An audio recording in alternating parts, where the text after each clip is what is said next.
जी। हाँ, तो गूगल है ना अभी उसमें जस्ट ऊपर वेरीफाई आ रहा है, बट वो जब आपने प्रोफाइल क्रिएट करी थी ना उस टाइम वेरीफाई हुआ था। But ji. गूगल अभी उसको डाटा को प्रोसेस कर रहा है जो आपने इनपुट में दिया है। जैसे वो उसको वेरीफाई कर लेगा तब वो एक्टिव हो जाएगा, अदरवाइज सस्पेंड हो जाएगा। जो भी उसके लगेगा ना कि मेरे को एक्शन लेना चाहिए, वो एक्शन वहाँ पे ले लेगा। और सर मैंने एक अपडेट में जाकर के एक फोटो अपलोड कराया था, हम्म। बट वो भी पब्लिश नहीं हो पाया। और जब मैंने दोबारा से उसे ओपन किया तो देखा कि वहाँ पे मैसेज आ रहा है सस्पेंडेड का। हाँ, तो आपको उसको दोबारा वेरीफाई करना पड़ेगा। आपने कोई फिजिकल लोकेशन ऐड करी थी? नहीं, फिजिकल लोकेशन ऐड नहीं करी। गेट वेरीफाइड का एक बटन आ रहा होगा ना वहाँ पे। हाँ, गेट वेरीफाइड का बटन आ रहा हाँ, गेट वेरीफाइड पे क्लिक करके जो भी आपकी मतलब जो लोकेशन वगैरह आपने ऐड करी थी ना उस पर एक बार वीडियो रिकॉर्ड है। करके जस्ट दिखा देना वहाँ पे, उस एरिया के। अच्छा अच्छा, ये हो जाएगा फिर। हाँ, उसमें बिजनेस वीडियो का एक ऑप्शन आएगा, जैसे गेट वेरीफाइड पे क्लिक करोगे तो उससे कर सकते हो। अच्छा, तो सर मल्टीपल अगर मैं बिजनेस को ऐड करता हूँ सेम मोबाइल नंबर पे तो कोई प्रॉब्लम है क्या? अलग अलग होते हैं, यदि आप बिजनेस लोकेशन भी अलग अलग रख रहे हो तो हर लोकेशन के नंबर अलग होते हैं। ट्राई करना चाहिए कि अलग अलग नंबर रखें हम हर बिजनेस के लिए, लोकेशन के लिए। अच्छा। क्योंकि वैसे जब आप बात करते हो ना तो हर बिजनेस के लिए अलग, हर जो लोकेशन होती है आपकी उनके लिए अलग अलग नंबर रखते हैं। अच्छा। है ना? और कोई क्वेश्चन हो किसी का? जी जी।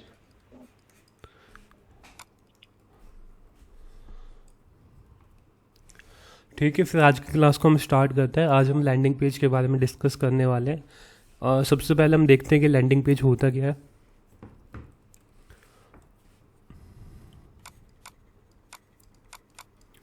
सो लैंडिंग पेज को जब हम कह सकते हैं कि इसको हम स्टैंड अलोन वेब पेज कह सकते हैं। Stand alone web page in term of definition हम इसको कह सकते हैं, this is a stand alone web page. अब इसमें क्या होता है कि इसमें केवल एक ही वेब पेज होता है। अब जब हम कभी भी एक लैंडिंग पेज और वेबसाइट की बात करते हैं, वेबसाइट, तो वेबसाइट के अंदर आपके पास मल्टी पेज होते हैं, मल्टीपल पेज होते हैं। लाइक एक वेबसाइट के अंदर होम पेज भी आएगा, अबाउट अस पेज भी आएगा, कॉन्टेक्ट अस पेज भी आएगा, सर्विस पेज भी आएगा। तो इस हिसाब से हम कह सकते हैं कि एक वेबसाइट के अंदर मल्टीपल पेजेज होता है। बट जिसमें आपको यहाँ पे दिखाऊँ एक बार,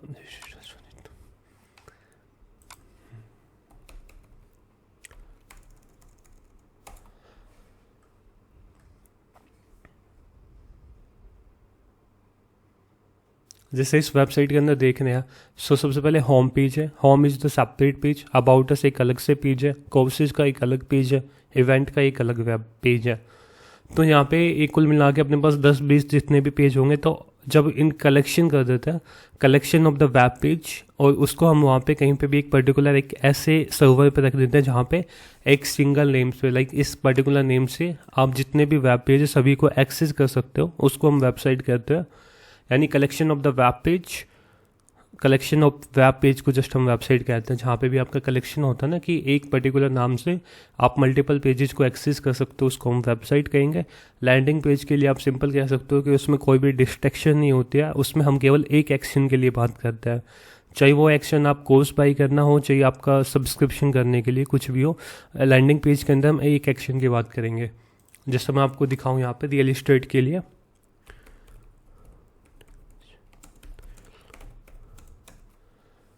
अभी जैसे मैंने प्रॉपर्टी इन दिल्ली सर्च किया है, यहाँ पे इसमें ऐड ब्लॉकर लगा हुआ है।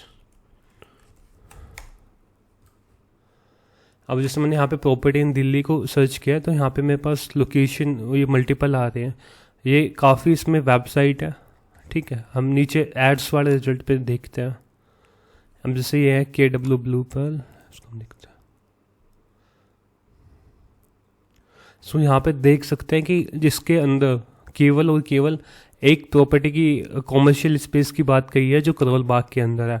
लाइक इसके अंदर बाकी किसी भी पेजेस की बात नहीं कर रहे हैं, यहाँ पे जस्ट एक प्रॉपर्टी की बात कर रहे हैं। यानी एक पर्टिकुलर प्रोडक्ट के लिए, एक पर्टिकुलर सर्विस के लिए जब हम केवल एक डेडिकेटेड पेज बनाते हैं तो उसको हम लैंडिंग पेज कहते हैं। लैंडिंग पेज के बेनिफिट्स क्या होते हैं एक तो ये डिस्ट्रैक्शन फ्री होते हैं कि जो भी पर्सन आपका आएगा यहाँ पे वो केवल एक एक्शन को लेगा, स्ट्रीट एक्ट जो चाहे वो प्रॉपर्टी को बाई करे या फिर कोई एक इवेंट के लिए रजिस्टर करे, कुछ भी करे, यानी वो एक एक्शन पे बाउंड होगा वहाँ पे। सो इसको हम कह सकते हैं कि लैंडिंग पेज के अंदर अपना डिस्ट्रैक्शन फ्री होता है। अब दूसरा हम कह सकते हैं कि केवल वन एक्शन, कि लैंडिंग पेज को केवल एक एक्शन के लिए बनाया जाता है।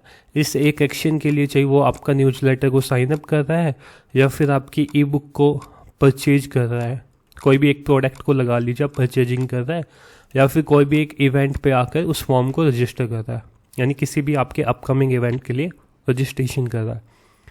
तो ये काम होता है। और लैंडिंग पेज का दूसरा फ़ायदा जो हम यूज करते हैं, इसलिए भी करते हैं क्योंकि उसका जो लोडिंग टाइम होता है वो फास्टर होता है।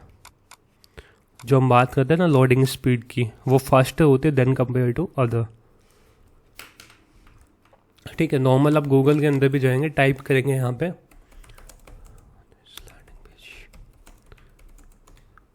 लैंडिंग पेज के देखोगे तो यहाँ पे गूगल भी डेफिनेशन अपने को देता है कि landing page is stand alone web page that users reach after clicking a link in ad या ईमेल और अदर डिजिटल लोकेशन। तो इसका मतलब ये है कि एक स्टैंड अलोन वेब पेज रहेगा, यानी एक ही वेब पेज रहेगा। वो कोई एक particular such take landing page are design to user to take specific action, चाहिए वो एक परचेज को करें या फिर कोई भी एक न्यूज़लेटर को सब्सक्राइब करें या फिर कोई एक गाइड्स को डाउनलोड करें, यानी केवल एक एक्शन के लिए एक लैंडिंग पेज होगा। सजेशन यही होता है कि आप मान लीजिए आपके पास 10 प्रोडक्ट है और 10 प्रोडक्ट को आप अलग अलग टारगेट करना चाहते हो, मतलब आप एड्स चलाना चाहते हो 10 प्रोडक्ट पे, तो उसको एक सेपरेट लैंडिंग पेज क्रिएट करें कि जिस पर्टिकुलर पर्सन जिस पर्टिकुलर प्रोडक्ट के लिए आपकी एड्स या ईमेल या व्हाट्सअप मार्केटिंग कहीं से भी आया तो केवल वो उसी प्रोडक्ट की इंफॉर्मेशन ले, ताकि हम उसको डिस्ट्रैक्ट ना कर पाए कि अपने रिलेटेड प्रोडक्ट भी दिखा के, रिलेटेड कैटेगरी दिखा के। ठीक है, सेम इसी वे में जब आप डिफरेंस देखते हैं दोनों के बीच में,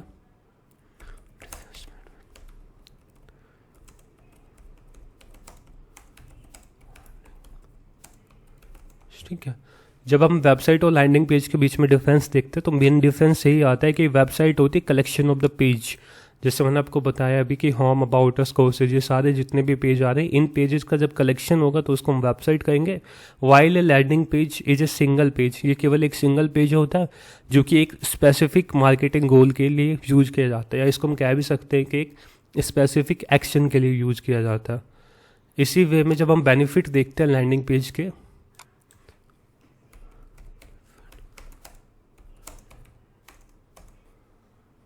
सो बेनिफिट ऑफ लैंडिंग पेज में आप कह सकते हैं कि सबसे पहले यहाँ पे देख सकते हो कन्वर्जन को इंक्रीज करता है। कन्वर्जन का इंक्रीज क्यों करेगा? क्योंकि इस यहाँ पे जब भी आपके पास लैंडिंग पेज पे कोई विजिटर आएगा तो वो केवल एक एक्शन के लिए आएगा, यानी वो डिस्ट्रैक्ट नहीं हो पाएगा कि मेरे को दूसरा प्रोडक्ट देखना है, मेरे को इस पर्टिकुलर कैटेगरी के अंदर देखना है। उसको लैंडिंग पेज पे वो जब भी आएगा जब उस पर्टिकुलर चीज़ या उस पर्टिकुलर सर्विस के अंदर उसको इंटरेस्ट क्रिएट हो रहा है। यदि इंटरेस्ट क्रिएट है तो वो उस लैंडिंग पेज के अंदर आएगा तो परचेज कर लेगा, डेफिनेटली चांस होते हैं if interest rate is high. और लैंडिंग पेज पे जो प्रेजेंटेशन का जो तरीका होता है वो अच्छा है तो आपका कन्वर्जन इंक्रीज हो जाएगा। टारगेटेड मैसेजिंग का मतलब होता है कि ये हम लैंडिंग पेज को जस्ट हम टारगेट भी कर सकते हैं एक स्पेसिफिक ऑडियंस के लिए। सो स्पेसिफिक ऑडियंस का मतलब ये है कि जैसे हम शूज़ को सेल कर रहे हैं मैन के लिए तो केवल लैंडिंग पेज अपना मैन शूज़ के लिए रहेगा, उसमें हम वुमेन शूज़ की बात नहीं करेंगे ना फिर किड्स शूज़ की बात करेंगे, वो केवल मैन के लिए रहेगा। इसी बेस पर हम इसको टारगेटेड मैसेज कर सकते हैं कि इस केस में जितने भी मैंस हैं उनको हम यहाँ पे टारगेट कर रहे हैं। ठीक है, ब्रांड अवेयरनेस कर सकते हैं कि जैसे आपका विजिटर्स आपकी लैंडिंग पेज पे आएगा तो आपकी जो ब्रांड से जो लोगो लगा रहेगा उसकी थोड़ी अवेयरनेस हो जाएगी, आपके कंपनी का नाम, आपके बिजनेस का नाम थोड़ा एक अवेयर हो जाएगा कि हाँ मैंने लास्ट टाइम जब भी वो नेक्स्ट टाइम विजिट करेगा तो उसको थोड़ा रिमेंबर रहेगा कि हाँ मैंने इस पर्टिकुलर बिजनेस की वेबसाइट या लैंडिंग पेज मैंने चेक किया था। लीड जनरेशन होता है, कभी भी वेबसाइट के कंपेयर में जब हम बात करते हैं कि एड्स वगैरह रन करते हैं तो उस केस में लैंडिंग पेज एक अच्छा वे होता है जिससे कि हम ज़्यादा लीड्स को जनरेट कर पाते हैं, क्योंकि लैंडिंग पेज स्टिक्स होते हैं स्पेसिफिक एक्शन के लिए, तो उसकी वजह से हम वहाँ पे ज़्यादा लीड्स या ज़्यादा अपनी सेल्स को लेके आ सकते हैं। ठीक है, इसके क्रेडिबिलिटी बढ़ाते हैं, they are tested, increase US search traffic, तो ये सारे इसके फीचर्स होते हैं. सो इतना कह सकते हैं कि land compare to the website landing page is more better if you are running ads. यदि आप एड्स को रन कर रहे हैं या फिर कोई भी एक पर्टिकुलर स्पेसिफिक प्रोडक्ट के बारे में, स्पेसिफिक इवेंट या गाइड के बारे में बात करना चाह रहे हैं, तो लैंडिंग पेज को क्रिएट करें, उसको मार्केटिंग करें और उस पर काम करना स्टार्ट करें. फिर इसके अंदर की एलिमेंट ऑफ लैंडिंग पेज आते हैं.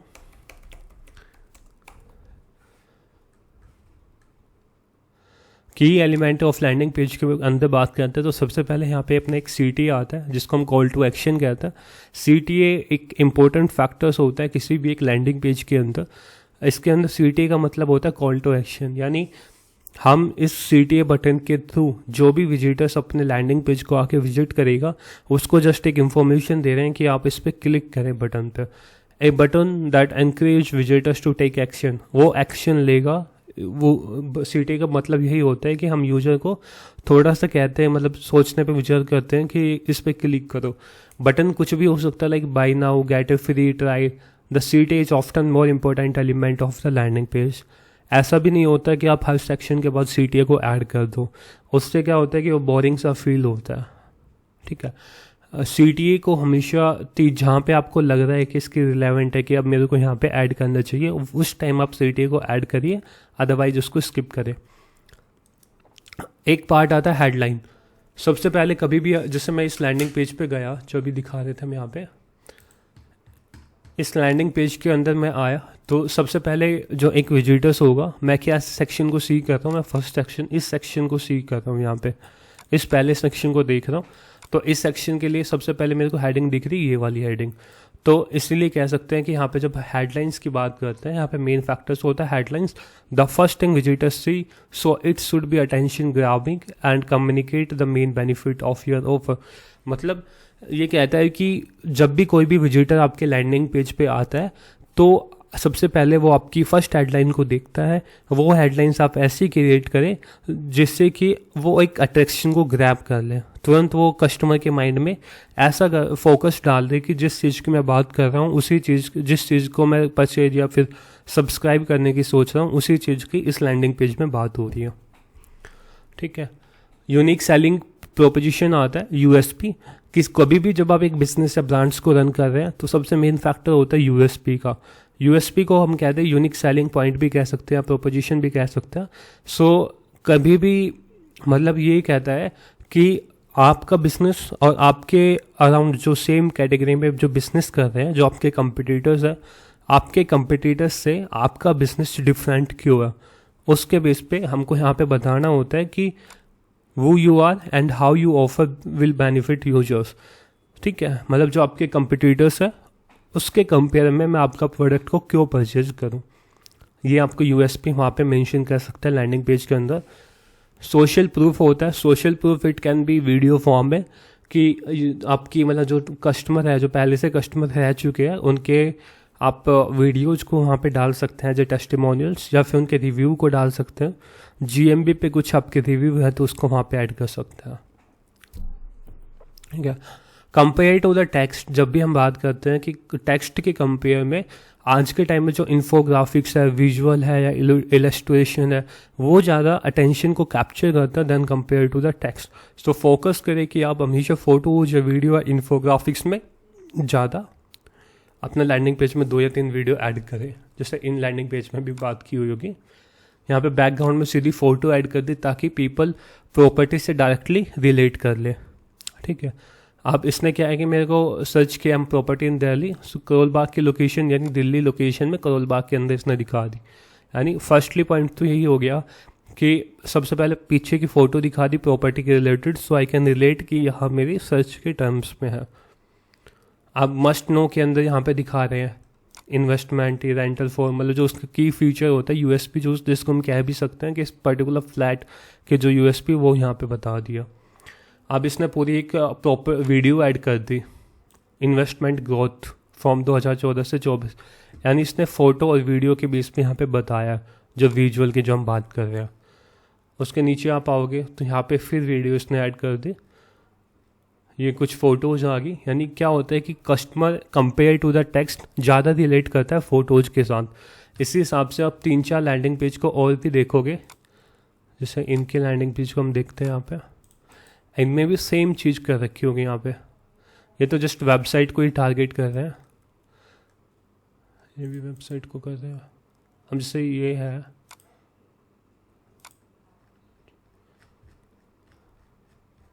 ट्राई करें, ये वेबसाइट को ऐड कर रहे हैं, बड़ी प्रॉपर्टी।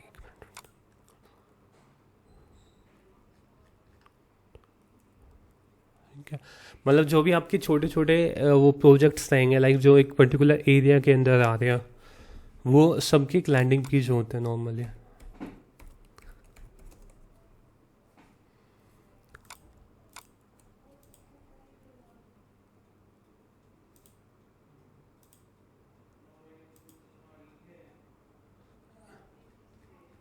जैसे ये एक सिंगल लैंडिंग पेज है, इसके अंदर यहाँ पे एक ही पर्टिकुलर प्रोजेक्ट की बात की गई है। यहाँ पे प्रोजेक्ट हाईलाइट या फोटोज़ के थ्रू, विजुअल के थ्रू ज़्यादा एक्सप्लेनेशन किया गया।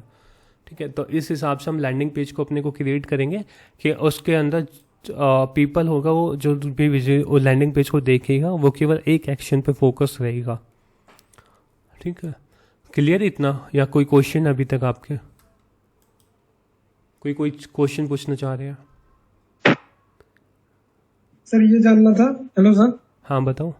साइट के पेज को भी तो शायद लैंडिंग पेज ही कहते हैं सर, अगर हम उसको मतलब अपना फाइनल यूआरएल देते हैं तो या उसके लिए अलग डोमेन लेना पड़ता है?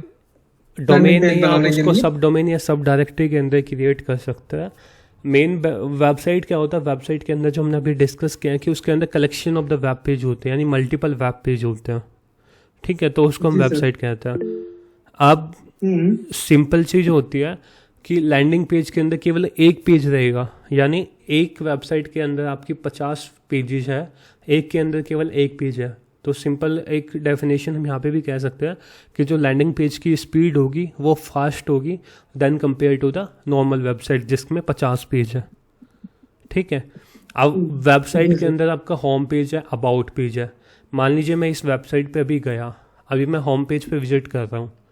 ठीक है, अब मेरे पास मल्टीपल ऑप्शन यहाँ पे दिए जा रहे हैं, एक ही कोर्स भी दिखाई दे रहा है, ये कोर्स भी, मल्टीपल कोर्सेज यहाँ पे दिखाई दे रहे हैं ना। सो आई एम डिस्ट्रैक्ट, लाइक अब मैं एड्स के थ्रू इस पर्टिकुलर एक कोर्स के अंदर आया, यहाँ पे एड्स के थ्रू आया हूँ मैं इस पर्टिकुलर कोर्स के अंदर। अब यहाँ पे मैं नीचे आया तो रिलेटेड कोर्स का एक सेक्शन दिख गया, इस कोर्स से डिस्ट्रैक्ट होकर मैं चल गया इस पे। यानी वेबसाइट के अंदर क्या कहते हैं, डिस्ट्रैक्शन ज़्यादा होती है। यदि आप लैंडिंग पेज एड्स को रन करने में कर सकते हैं, बट इसमें थोड़ा कन्वर्जन का जो रेशियो होगा ना वो बहुत ज़्यादा कम हो जाता है, क्योंकि यहाँ पे डिस्ट्रैक्शन क्रिएट हो रहा है। यहाँ से मैं इवेंट्स में भी जा सकता हूँ। अब इसी हिसाब से मैं वेबसाइट को स्क्रॉल करता जाऊँगा, उसके 10-15 पेज को देखा, फिर मैं अपनी सर्च क्वेरी को फॉरगेट करके उस वेबसाइट को क्लोज करके चला जाऊँगा। यही काम होगा ना। अब यदि मेरे पास केवल एक एक्शन के लेने के लिए, लाइक एक लैंडिंग पेज है, उसको मेरे को ऊपर से नीचे तक पूरा देखना है, तो उसी चीज़ में मैं इवोल्व होता जा रहा हूँ, उसी चीज़ के बारे में ज़्यादा इन्फॉर्मेशन लेता जा रहा हूँ। यदि आप वेबसाइट पर लैंडिंग पेज क्रिएट रन करना चाहते हैं, एड्स को रन करना चाहते हैं, तो एक मेन यही होता है कि जितने भी आपके ये होते हैं ना डिस्ट्रैक्शन टाइप के जितने भी चीज़ होते हैं, नेविगेशन वगैरह, उन सब चीज़ को हटा दीजिए। एक ऐसा पेज क्रिएट करें जिसके अंदर ना तो हेडर हो ना फूटर हो, केवल उस लैंडिंग पेज की इंफॉर्मेशन की हम बात कर रहे हैं, उस टाइप का क्रिएट करें। हाँ जी मिशन। तो इसके लिए मतलब अलग से डोमेन लेना होगा या मतलब उसी डोमेन के थ्रू ही करेंगे? डोमेन के थ्रू कर सकते हैं आप। उसमें ना एक फैक्टर्स होता है यहाँ पे, जैसे आपकी मान लीजिए डोमेन, ठीक है, इस डोमेन के अंदर 2 टर्म्स आती है। सबसे पहले हम कह सकते हैं इसको सब डोमेन, और दूसरी हम कह सकते हैं सब डायरेक्टरी। ठीक है, दोनों में डिफरेंस क्या होता है। अब मान लीजिए मेरी एक डिजिटल जनit.in करके मेरी एक डोमेन है ना, ये डोमेन। अब इसके बाद में मैं स्लैश करके यहाँ पे मैं लिख दूँ, मान लीजिए लैंडिंग पेज। अब क्या आप इस कंप्लीट को एक डोमेन कहोगे? नहीं कहेंगे ना। डोमेन तो अपनी केवल डिजिटल जनit.in है। अब बट ये लैंडिंग पेज जो है, इसके अंदर एक अलग वेबसाइट को मैं ऐड कर सकता हूँ। यानी एक पर्टिकुलर डोमेन नेम के बाद में जब भी कोई एक फोल्डर क्रिएट करते हैं, उसमें अपनी वेबसाइट को होस्ट करते हैं, तो उसको हम कहते हैं सब डायरेक्टरी, ठीक है, उसको हम कहेंगे सब डायरेक्टरी। अब जैसे इस लैंडिंग पेज की हम बात कर रहे थे ना, यहाँ पे ये वाला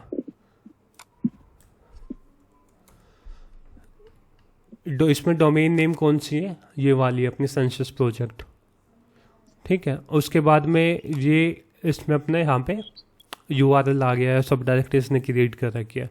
सेम इस वे में देखोगे तो डोमेन नेम केवल ये है यहाँ तक kwpirals.com तक, ठीक है। यानी डोमेन के बाद जो भी आप एक अलग इंस्टॉलेशन वगैरह कुछ भी करते हो, वर्डप्रेस इंस्टॉलेशन हो चाहे कस्टम कोड इंस्टॉलेशन, यानी डोमेन के बाद कोई भी एक फोल्डर क्रिएट कर रहे हैं तो उसको हम कहेंगे सब डायरेक्टरी।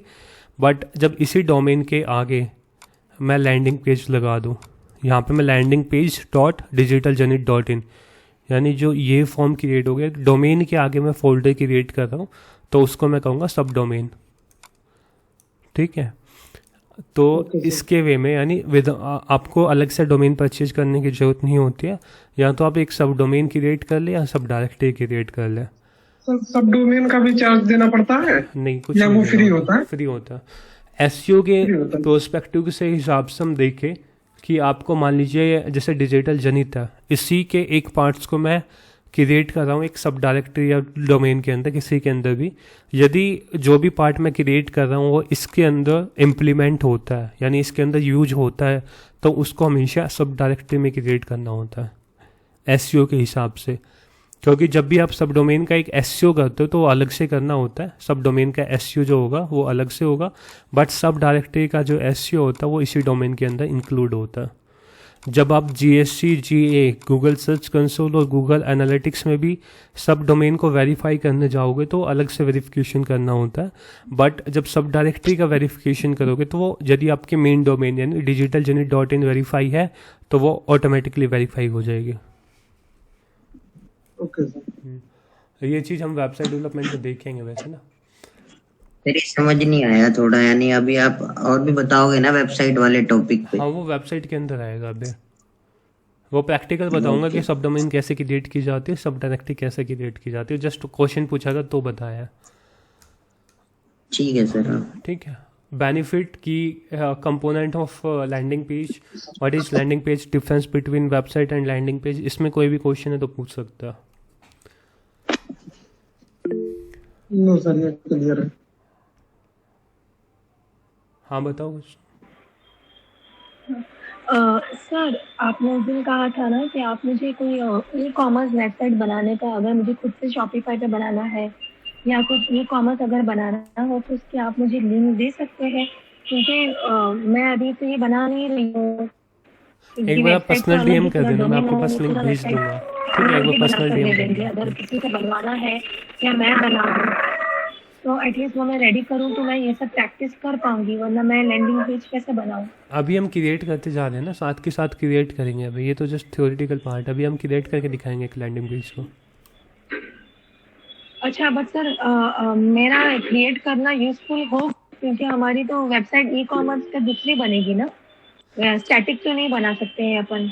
एक specific product landing e commerce website के मैं लिंक भेज दूंगा आपके पास, एक बार पर्सनल डीएम कर देना ना, उसी ग्रुप में से नंबर लेके एक मैसेज कर देना, उसमें लिंक दे दूंगा मैं। तो सर उससे फिर मैं खुद की वेबसाइट खुद से बना सकते हैं अपन ई कॉमर्स का? हाँ, वो बना सकते हैं वीडियो के हिसाब से देख देख के। हाँ, ऐसा भी चलेगा सर, कोडिंग नहीं मगर ऐसे ड्रैग एंड ड्रॉप वाली तो बन जाएगी। हाँ, वो वर्डप्रेस की मैं यूआरएल आपको दे दूंगा, उसमें देख लेना। ओके ओके ठीक है। अब हम आगे चलते हैं एक लैंडिंग पेज के बारे में, जब हम डिस्कस करेंगे यहाँ पे। सो एक बार माइक बंद कर लीजिए आप ना अपना। लैंडिंग पेज के अंदर जब हम बात करते हैं तो लैंडिंग पेज हम एक की बात करते हैं। मान लीजिए कोई भी एक हम फ्री ई बुक को अलोकेट करना चाह रहे हैं, फ्री ई बुक जब हम ऑफर करते हैं ना, लाइक कोई भी एक टॉपिक के रिलेटेड ई बुक को हम यहाँ पे डिस्ट्रीब्यूट करने जा रहे हैं। अब इसके अंदर एक फ्लो होता है।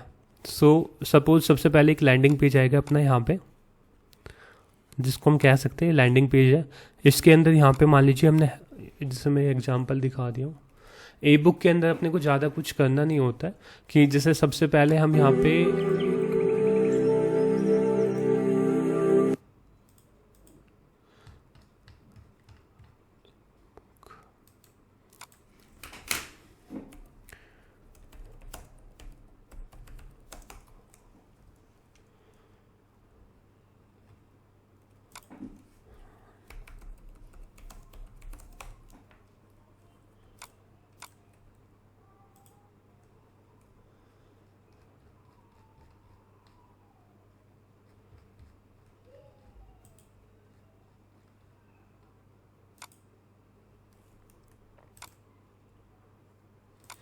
जैसे आप यहाँ पे देखते हैं कि आपके कोई भी एक ई बुक लॉन्च कर रहे हैं, तो उसमें जस्ट आप यहाँ पे एक लेफ्ट में कुछ अपने ई बुक के बारे में कुछ टेक्स्ट लिख सकते हैं या कुछ उसका डिस्क्रिप्शन के साथ, राइट में एक फॉर्म को ऐड कर सकते हैं।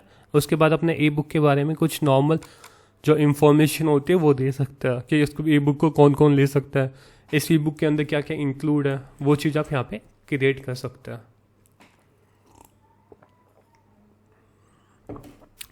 सो जब हम ई बुक को क्रिएट करेंगे तो अपना एक स्ट्रक्चर नॉर्मल इस टाइप का रहेगा कि अपना ये मान लीजिए वेब पेज है, इसके अंदर यहाँ पे अपनी हेडिंग आएगी, यहाँ पे पैराग्राफ आएगा, यहाँ पे नॉर्मल थोड़े बहुत फीचर्स ऐड कर देंगे बॉक्स में अपने, और यहाँ पे एक फॉर्म आएगा।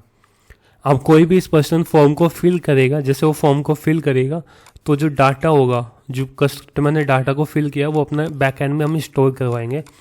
और जब बैक एंड में डाटा को स्टोर हो जाएगा तो ये फॉर्म को जब फिल करके सबमिट पे एक थैंक यू मैसेज आता है, तो एक अलग से हम पेज क्रिएट करेंगे जिस पेज का नाम रहेगा थैंक यू पेज। ठीक है, तो ये प्रोसेस रहेगा अपना क्रिएशन का कि जैसे अपना ई बुक को डाउनलोड करने के लिए सबसे पहले उसको फॉर्म फिल करना पड़ेगा, और जो फॉर्म का डाटा रहेगा वो अपना बैक एंड में स्टोर हो जाएगा और रिडायरेक्शन हो जाएगा थैंक यू पेज पे। जैसे ही वो थैंक यू पेज पे रिडायरेक्शन होगा तो उसके पास एक ऑप्शन आ जाएगा कि आप अपनी ई बुक को डाउनलोड कर सकते हो। डाउनलोड ई बुक का एक ऑप्शन हम वहाँ पे दे देंगे। अदरवाइज एक दूसरा मेथड होता है कि जैसे फॉर्म फिल करे तो ऑटोमेटिकली उसकी जो ई बुक है वो डाउनलोड हो जाए, तो वो रिडायरेक्शन वगैरह ऐड करनी हम सब कुछ अभी देखने वाले हैं प्रैक्टिकल पे। तो जब भी कभी भी आप काम कर रहे हो लैंडिंग पेज क्रिएशन का, दो वे होते हैं। एक तो आप लोकल होस्ट पे काम कर सकते हो, ठीक है, लोकल होस्ट के अंदर। दूसरा होता है कि आप लाइव सर्वर, जो आपकी मतलब जो डोमेन और होस्टिंग का जो कनेक्शन होता है वहाँ पे काम कर सकते हो। या तो आप लोकल पे काम करिए या लाइव पे। लोकल वाला होगा वो केवल आप ही देख सकते हैं आपके पीसी के अंदर, बाकी जो लाइव सर्वर पे जो भी काम करेंगे वो कोई भी एक्सेस कर सकता है उस पर्टिकुलर डोमेन नेम से। ठीक है, तो लोकल सर्वर पे काम करने के लिए सबसे पहले अपने को एक लोकल सर्वर, और जो लोकल सर्वर को जो चलाते हैं ना, सपोर्ट करता है, उसको इंस्टॉल करना होता है। वो मल्टीपल सॉफ्टवेयर्स अपने आते हैं, जैसे जैम्प हो गया, ये एक पहला है जिसके थ्रू हम अपना एक लोकल जो स्पेस होता है वो क्रिएट कर सकते हैं। फिर दूसरा अपना वैम्प हो गया, वैम्प ये वाला। तो इसी हिसाब से हम जैम्प और वैम्प के थ्रू अपना लोकल पीसी में एक लोकल इंस्टॉलेशन पाथ बना सकते हैं कि उसमें हम अपने वर्डप्रेस वगैरह को रन कर सकते हैं। तो जैम्प को इंस्टॉल करने के लिए सबसे पहले आपको जैम्प की वेबसाइट पे जाके आप इसको जस्ट डाउनलोड कर सकते हैं। डाउनलोड के अंदर जाके जो भी आपके पीसी को सपोर्ट करता है उसके हिसाब से आप विंडो, मैक, उबंटू में डाउनलोड कर सकते हैं। ठीक है, जैसे ही आप इसको डाउनलोड कर लोगे तो आपके पास इस टाइप का एक पोर्टल ओपन आके खुल जाएगा यहाँ पे।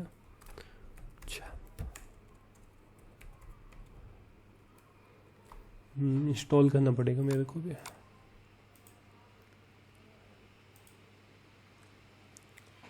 सर इसको चलाने के लिए कितना कॉन्फ़िगरेशन चाहिए होता है सिस्टम का? इसमें लिखा हुआ है यहाँ पे ना 64 बिट है, 32 भी होगा शायद। एक मिनट,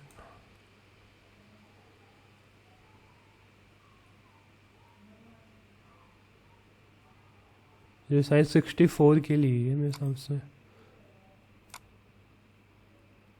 इसने वर्जन दे नहीं रखा बिट का ना, विंडो दी रखी, विंडो 8, विंडो 12।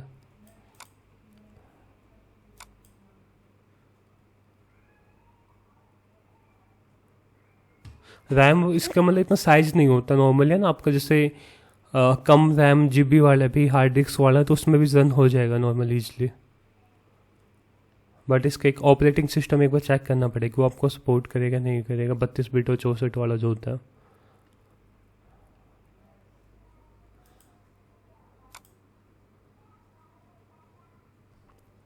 ये तो एक मेथड होता है कि इससे आप जस्ट एक लोकल होस्ट पे अपनी वेबसाइट को रन कर सकते हो। इस फाइल को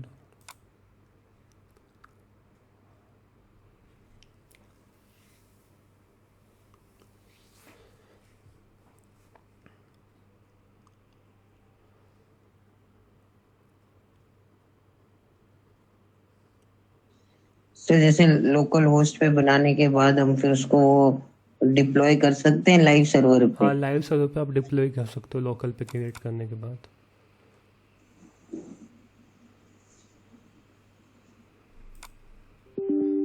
जैसे लोकल पे इसको जस्ट आप इंस्टॉल कर सकते हैं सिंपल उसी वे में।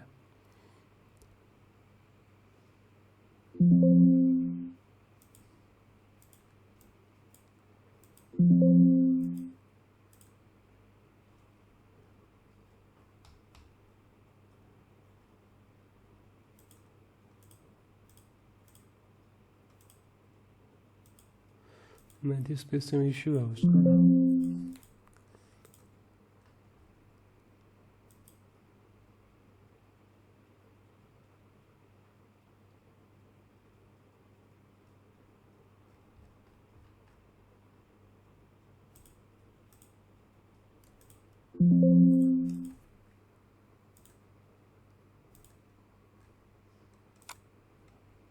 इसमें मेरे पीसी में ना पहले से इंस्टॉल है यहाँ पे ना, वो फाइल क्राफ्ट हो रखी है उसके।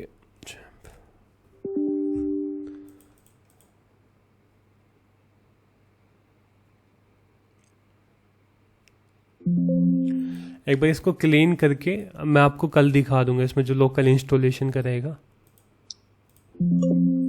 सर लाइव सर्वर पे ही बता दीजिए, सब डायरेक्टरी के थ्रू जैसे बनते हैं। हाँ, उसको मैं बता देता हूँ। इसको मैं कल एक बार जस्ट आपका नॉर्मल इंस्टॉलेशन हो जाएगा। अभी मेरे में पहले से एक इंस्टॉल है जैम्प, उसको मेरे को डिलीट करने में टाइम काफ़ी लग जाएगा।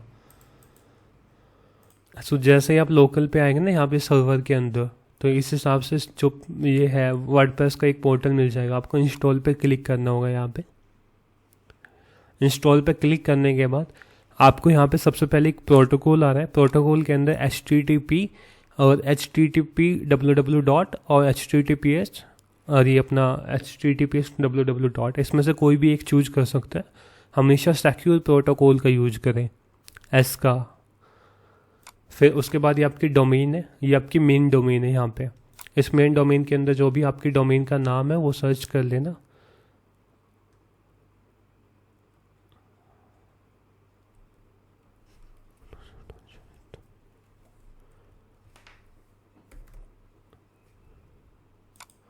जैसे मैं डोमेन का नाम ले रहा हूँ अपना, अभी जो जिस डोमेन पे हम काम करने वाले हैं, ये पर्टिकुलर मेन डोमेन है। अब इसके अंदर हम सब डायरेक्टरी को क्रिएट करने वाले हैं।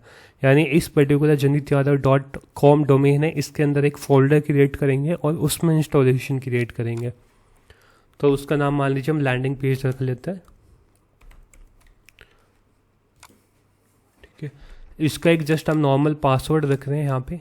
सबसे पहले इंस्टॉलेशन के लिए जो अपने को स्टेप फॉलो करना होता है, चूज इंस्टॉलेशन यूआरएल में अपना प्रोटोकॉल सेलेक्ट करना है, डोमेन को सिलेक्ट करना होता है। आपके पास जब भी आप रजिस्टर करोगे तो एक डोमेन दिखाई देगी, तो उसको जस्ट पिक करके, यदि आप सब डायरेक्टरी यानी उसके अंदर एक फोल्डर क्रिएट करके करना चाहते हो तो इसको नाम दे दीजिए, अदरवाइज इसको ब्लैंक छोड़ दीजिए। इसमें कोई भी कुछ एंटर करने की जरूरत नहीं है। यहाँ पे वर्डप्रेस का वर्जन है कि कौन सा वर्जन आप इंस्टॉल करना चाहते हैं। ये आपका साइट का नाम है। साइट का नाम टॉप पे दिखाई देता है, जैसे यहाँ पे टॉप पे होस्ट की कर लिखा है, ये साइट का नाम हो गया। इसको हम पेज टाइटल भी कह सकते हैं। इसके अंदर की एलिमेंट ऑफ लैंडिंग पेज लिख के आ रहा है, ये अपना साइट टाइटल होता है। तो इसमें जस्ट हम अभी कुछ ऐड नहीं करेंगे। यहाँ पे ऐड यूजर जो लॉगिन क्रेडेंशियल होते हैं, जिससे कि हम वर्डप्रेस का जो बैकएंड होता है उसको एक्सेस करेंगे, वो क्रेडेंशियल सेट कर लेंगे। यहाँ पे एडमिन यूजर नेम के अंदर हम एडमिन रख रहे हैं, पासवर्ड के अंदर हम पासवर्ड ऐड कर रहे हैं।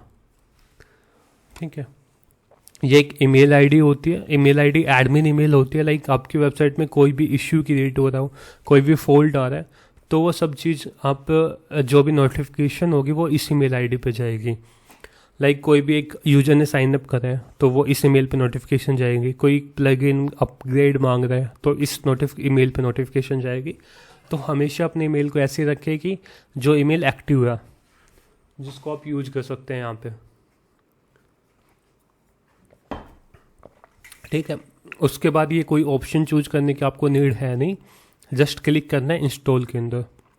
यानी इस पर्टिकुलर पाथ के अंदर अपने को प्रोटोकॉल सेलेक्ट करना है, डोमेन सेलेक्ट करनी है।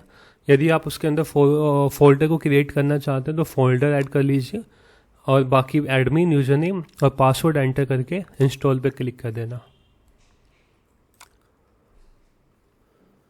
अब अपने को एक आंसर एरर दिखा रहा है कि ये जो डायरेक्टरी हमने एंट्री करी है यहाँ पे ये पहले से क्रिएटेड है, तो हमको एक नई डायरेक्टरी क्रिएट करनी पड़ेगी, यानी इसका नाम हम ऐड कर सकते थे अलग से एन करके।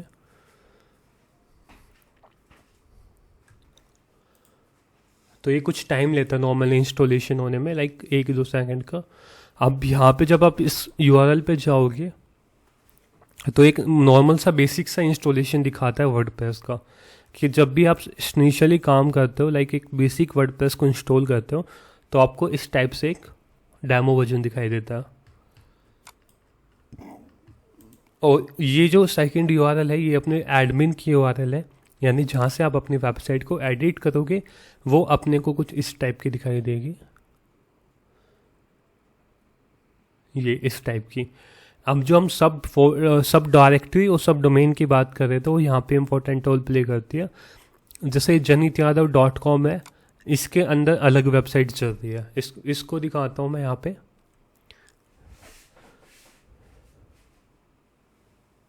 जैसे janityadav.com है, इसके अंदर एक अलग लैंडिंग पेज है, यहाँ पे कंप्लीट सिंगल लैंडिंग पेज है। और इसी के साथ जब हम इस वाली के अंदर जाते हैं janityadav.com/landing page n, तो इसके अंदर अलग है, यानी इसके अंदर ये तो अपनी मेन डोमेन नेम हो गया, ये अपनी सब डायरेक्टरी होगी। तो इसके अंदर हम सब डायरेक्टरी का यूज़ करते हैं, यानी किसी भी एक डोमेन के बाद हम फोल्डर को क्रिएट कर देते हैं और उसमें हम अपना जो कोड है या फिर वर्डप्रेस का इंस्टॉलेशन करते हैं, तो उसको हम सब डोमेन या डायरेक्टरी कहते हैं। सब डोमेन हमेशा आगे आता है। यदि इसी चीज़ को मैं लैंडिंग पेज जैन करके इसका हिसाब से करते हैं, जैसे लैंडिंग पेज डॉट, ठीक है, लैंडिंग पेज n.janityadav.com करता, तो ये होती सब डोमेन, यानी अभी ये वेबसाइट अपनी एक्सेसिबल नहीं होगी, this site can't be reach. यानी जो भी एक फोल्डर हमने क्रिएट करा है वो डोमेन के पहले क्रिएट करेंगे तो उसको हम कहेंगे सब डोमेन, इसी फोल्डर को जब हम बाद में यूज करेंगे तो उसको हम कहेंगे सब डायरेक्टरी।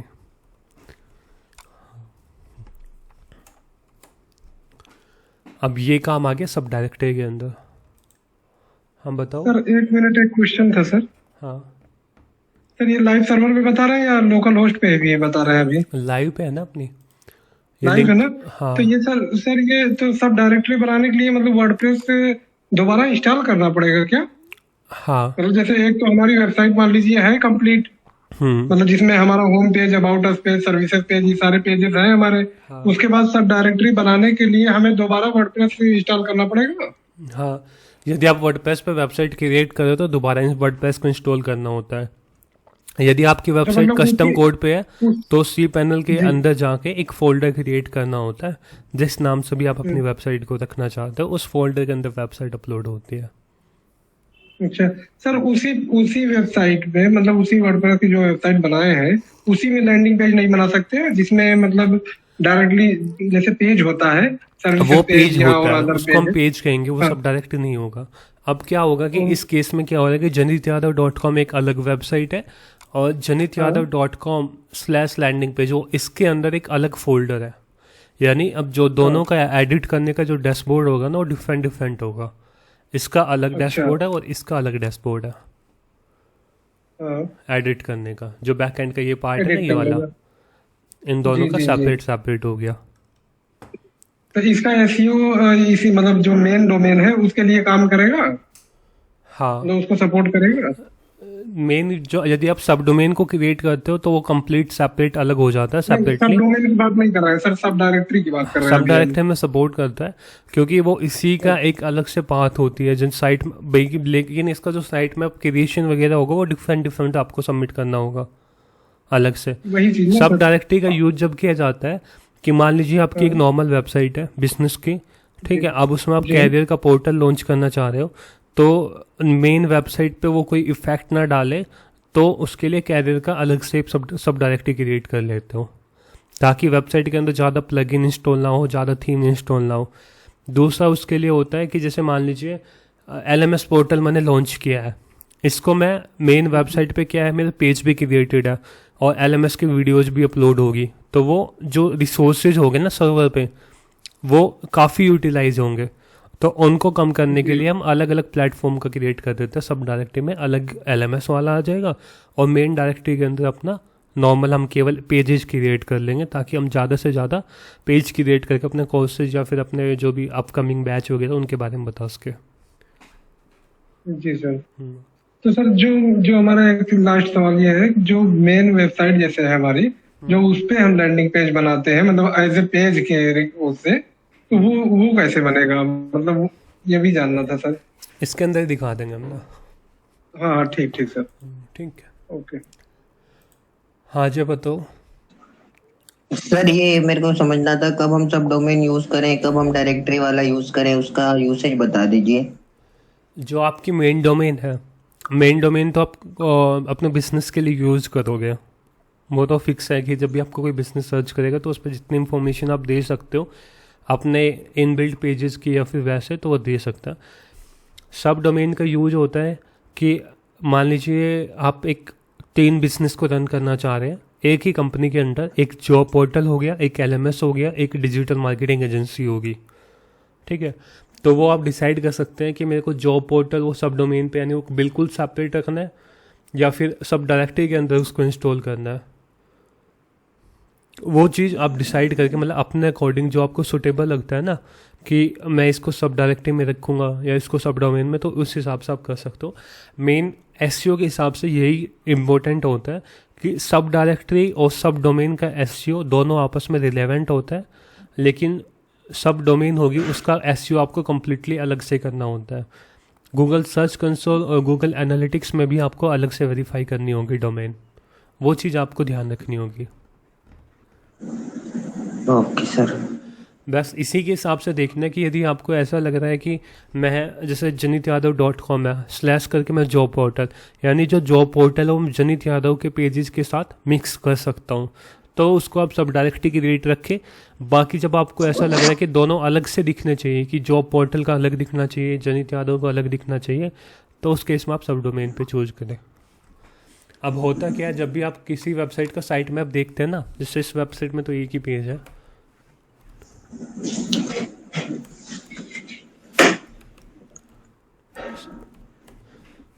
सर दोनों का एग्जांपल देके थोड़ा सा बता दीजिए, मतलब दिखा दीजिए एक बार एग्जांपल। अब जैसे मैंने साइट मैप .xml पे गया, इसके अंदर केवल एक ही पेज आ रहा है, जिस पेज का नाम है janityadav.com, आ रहा है ना यहाँ पे। अब इसी हिसाब से एग्जाम्पल में तो वैसे कोई होता नहीं है। अब जैसे इसी का एक एग्जाम्पल दिखा दूँ मैं यहाँ पे ना, ये क्या hostkeeper.com है, ठीक है। hostkeeper.com एक डोमेन है, और जो माई डॉट लगा दिए इन्होंने, ये अपनी सब डोमेन आ गई, ठीक है। यानी माई डॉट है ये सब डोमेन है और hostkeeper.com एक मेन डोमेन है। ऐसा होता है कि कई बार जो अपनी एडमिन की फाइल होती है उसको आप सब डोमेन पे रख सकते हो, जो आपकी मेन वेबसाइट के साथ लिंकिंग ना करे।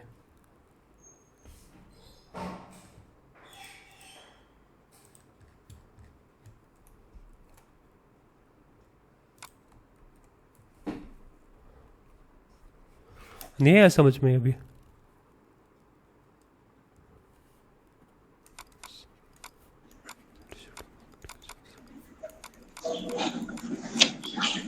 ठीक है, ये 3 पोर्टल को आप लॉन्च करना चाहते हैं, एक LMS को, एक डिजिटल मार्केटिंग एजेंसी को, एक जॉब पोर्टल को, ठीक। अब आपकी मेन डोमेन मान लीजिए मेरी janityadav.com है, ये मेरी एक मेन डोमेन है। अब इसके बाद मैं ऐसा चाहता हूँ कि इसके कुछ पेज होंगे, जैसे janityadav.com के अंदर होम पेज है, अबाउट पेज है, कॉन्टैक्ट पेज है और सर्विस का पेज है। 4 पेज मेरे इस janityadav.com के अंदर है। अब सेम ये इसको मैं असाइन कर रहा हूँ डिजिटल मार्केटिंग एजेंसी में। जैसे पेज पे जाएगा कोई तो भी तो उसमें /home करके लिख के आता है, वो पेज का URL होता है। हाँ वो URL पेज का होता है, उसे चेंज भी कर सकते हैं ना? हाँ उसको हम चेंज कर सकते हैं पेज URL को। ओके अब जैसे janityadav.com की मेरी डिजिटल मार्केटिंग एजेंसी चला रहा हूँ मैं यहाँ पे। अब इसके अंदर मैंने एक होम पेज क्रिएट करा, तो जो होम पेज का URL आएगा वो आएगा janityadav.com/home, ठीक है। अब अबाउट का URL आएगा janityadav.com/about, ठीक है, ये URL बनेंगे। अब मान लीजिए LMS का मैं एक सब डायरेक्टरी क्रिएट कर रहा हूँ, तो मेरी LMS की डायरेक्टरी आएगी janityadav.com/LMS, इस करके मेरी डायरेक्टरी आएगी। अब इसके अंदर अलग होम पेज होंगे, home page, about page, contact page. तो इसका होम पेज का URL आएगा janityadav.com/LMS/home, ठीक है, यानी इसके बीच में LMS का एक फोल्डर अलग से इंस्टॉल हो जाएगा।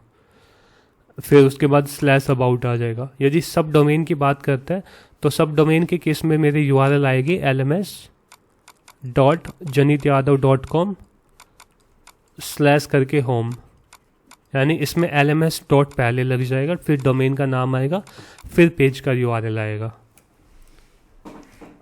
तो ये तीनों का अपना डिफरेंस होता है जो भी हम करते हैं। और सर हमेशा यानी सब डोमेन अगर बनाएंगे तो उसको भी हमें उसमें गूगल सर्च कंसोल में रजिस्टर करना पड़ेगा ना? हाँ, वो करना होता है। कई बार आपको ये लगता है कि मेरे को सब डोमेन गूगल में इंडेक्स नहीं करवानी, तो उसको मत करवाओ। अदरवाइज आपको सब डोमेन और सब डायरेक्टरी को दोनों को वेरिफिकेशन करना होता है। Okay sir. क्योंकि जैसे आपके पेज है ना, यहाँ पे ये आपकी वेबसाइट है। इस वेबसाइट का जब आप साइट कॉलन करके देखते हो ना, तो इस वेबसाइट के अंदर सभी पेज देख सकते हो, साइट कॉलन करके।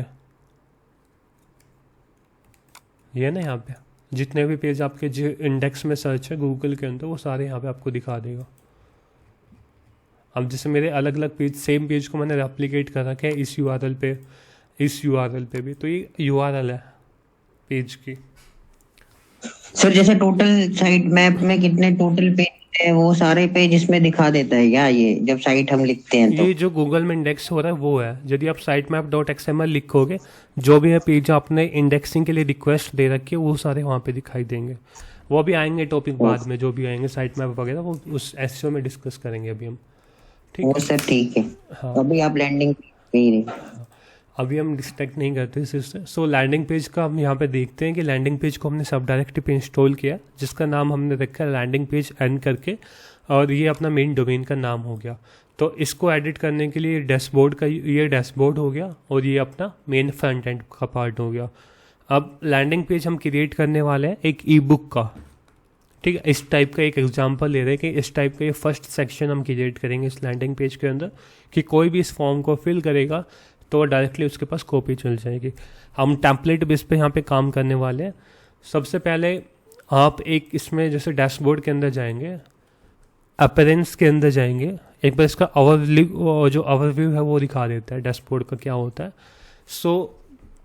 सबसे पहले W का जहाँ पे ऑप्शन आ रहा है, यहाँ पे आपको वर्डप्रेस की सब डॉक्यूमेंटेशन मिल जाएगी कि अबाउट वर्डप्रेस, wordpress.org उसकी डॉक्यूमेंटेशन, वर्डप्रेस यहाँ पे सीख सकते हैं, यहाँ पे नोट्स हैं इनके। फिर माई ब्लॉग के अंदर विजिट साइट पे जाएंगे तो इस साइट का फ्रंट एंड का जो पार्ट होता है वो आप देख सकते हैं। उसके बाद कमेंट का ऑप्शन आता है कि आपकी वेबसाइट पे जिन्होंने कमेंट किया पोस्ट के अंदर वो देख सकते हैं। न्यूज़ से यहाँ पे नया पोस्ट, नई मीडिया, नया पेज, नया यूजर क्रिएट कर सकते हैं। और यहाँ पे एक ऑप्शन आता है प्रोफाइल का, जो एक एडमिन की प्रोफाइल होती है, वहाँ पे उसकी सारी इन्फॉर्मेशन देख सकते हैं जो आपने रखी है। नया पासवर्ड भी आप यहाँ से सेट कर सकते हैं। सो डैशबोर्ड के अंदर आपको कुछ मेन इंफॉर्मेशन दिखाई देंगे। यहाँ पे मेन जो होते हैं ना स्क्रीन ऑप्शन की, यहाँ से आपकी साइट हेल्थ स्टेटस आ गया, पोस्ट ग्लांस, कितनी पोस्ट आपने क्रिएट की है, आपकी वेबसाइट पे कितने पेज है, कितने कमेंट है, वो सब यहाँ पे रिफ्लेक्टेड होंगे। एक्टिविटी के अंदर आपको देख सकते हैं कि आज कौन से टाइम पे कौन सी एक्टिव पोस्ट पब्लिश हुई है, वो दिखा देगा यहाँ पे। इन सब ऑप्शन को आप अपने अकॉर्डिंग कस्टमाइज़ कर सकते हैं। जस्ट आपको स्क्रीन ऑप्शन के अंदर जाना है, इनको अनचेक कर देना है, तो ये डैशबोर्ड आपके पास बिल्कुल क्लीन आ जाएगा यहाँ पे। ठीक है, अपडेट्स के सेक्शन के अंदर आप जाओगे, अपडेट्स के अंदर आपको दिखा देगा कि जितने भी आपकी इसकी वेबसाइट के अंदर कोई भी प्लगइन या थीम है, उसका कोई भी नया वर्जन अपडेट आएगा तो यहाँ पे दिखा देता है। जैसे फ़ोन के अंदर कोई सॉफ्टवेयर का या कोई ऐप्स का अपडेट आता है तो गूगल प्ले स्टोर या एप्पल स्टोर पे हम देख सकते हैं कि इस पर्टिकुलर ऐप का अपडेट है। तो इसी हिसाब से ये अपडेट का ऑप्शन होता है, जहाँ से हम चेक कर सकते हैं कि हमारी वेबसाइट के प्लगइन्स या थीम्स के अंदर कोई अपडेट आ रखा है तो, या फिर फ़ोन का, कई बार फ़ोन का सॉफ्टवेयर का भी अपडेट आता है, तो इसी हिसाब से वर्डप्रेस का भी वर्जन आता है अलग अलग, तो उसको भी हम चेक कर सकते हैं कि वर्डप्रेस का नया वर्जन आया है नहीं अपडेट करने के लिए। उसके बाद यहाँ पे पोस्ट का सेक्शन आता है, जितनी भी पोस्ट हम क्रिएट करेंगे वो सारी यहाँ पे रिफ्लेक्टेड होती है। ऐड न्यू पोस्ट करिए, ऐड न्यू पोस्ट पे क्लिक करके हम नई पोस्ट को क्रिएट कर सकते हैं। पोस्ट का टाइटल, पोस्ट के कंटेंट को जस्ट ऐड करके वहाँ पे हम क्रिएट कर सकते हैं। कैटेगरी क्या होती है? कैटेगरी होती है पोस्ट को क्लासीफाई करने के लिए। पोस्ट को क्लासीफाई कैसे करेंगे? मतलब मान लीजिए यहाँ पे अब मेरे पास पोस्ट है कि यहाँ पे मैं हेल्थ के रिलेटेड कुछ ब्लॉग लिख रहा हूँ, कुछ मैं ट्रेवल के रिलेटेड ब्लॉग लिख रहा हूँ, कुछ मैं एजुकेशन के रिलेटेड ब्लॉग लिख रहा हूँ। इसी हिसाब से मैंने इस तीनों कैटेगरी के मिला के 30 ब्लॉग लिख लिए। 10 लिख दिए हेल्थ के, 10 लिख दिए ट्रेवल के, 10 लिख दिए एजुकेशन के।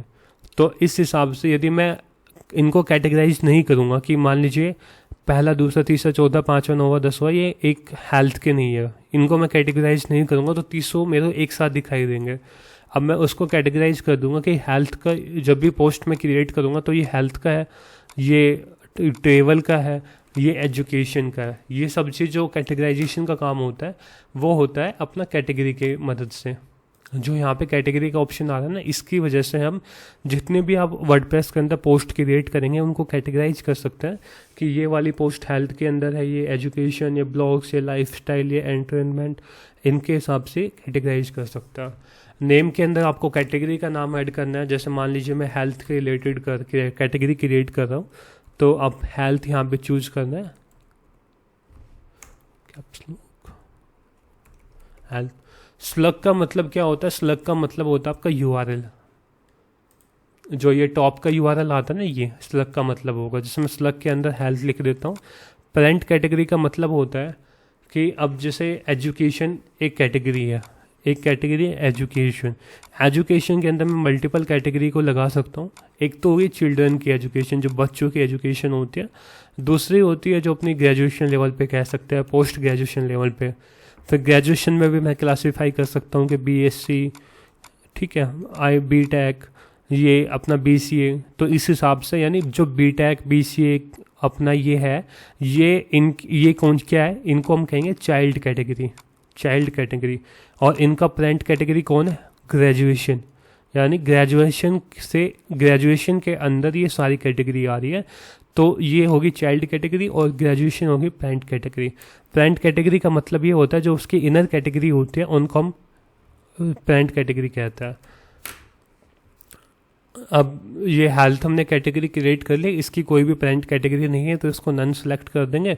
डिस्क्रिप्शन होता है कि आप हेल्थ के बारे में कुछ डिस्क्रिप्शन यहाँ पे दे सकते हैं और इसको जस्ट ऐड न्यू कैटेगरी पे क्लिक कर देना, तो यहाँ पे आपकी हेल्थ कैटेगरी क्रिएट हो गई है।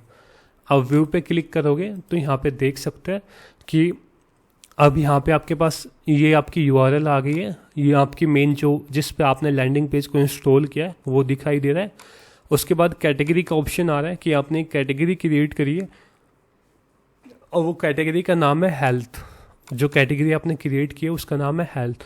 अब हेल्थ के अंदर जितने भी आप पोस्ट को असाइन करोगे वो सारी पोस्ट इस हेल्थ कैटेगरी यानी हेल्थ कैटेगरी के यूआरएल के अंदर रिफ्लेक्टेड हो जाएगी यहाँ पे।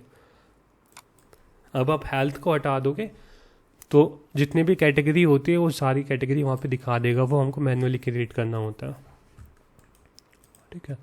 अब पेरेंट कैटेगरी कैसे क्रिएट करेंगे? मान लीजिए हेल्थ की पेरेंट कैटेगरी कुछ हो सकती है। जैसे मान लीजिए ए है वो हेल्थ की पेरेंट कैटेगरी है, तो इसमें मैं ए लिख दिया यहाँ पे। अब यहाँ पे हेल्थ लिख दिया, ऐड न्यू कैटेगरी, ठीक है। अब एक डैश करके आ गया, यानी इसको यूआरएल देखोगे तो इसमें आएगा कि सबसे पहले कैटेगरी है, सबसे पहले कैटेगरी के बाद क्या है? हेल्थ कैटेगरी है। हेल्थ कैटेगरी के अंदर है ए, ठीक है। तो ये चीज़ होती है अपने पेरेंट कैटेगरी और चाइल्ड कैटेगरी। अब जैसे आप ये जो यहाँ पे पोस्ट दिखाई देगी वो ए कैटेगरी के अंदर है, वो सभी दिखाई देगी। जैसे आप ए यूआरएल को आप हटा दोगे तो जितनी भी पोस्ट होगी वो हेल्थ कैटेगरी के अंदर वो सारी रिफ्लेक्टेड होगी यहाँ पे, वो सभी पोस्ट। इसमें कोई क्वेश्चन है कैटेगरी के अंदर?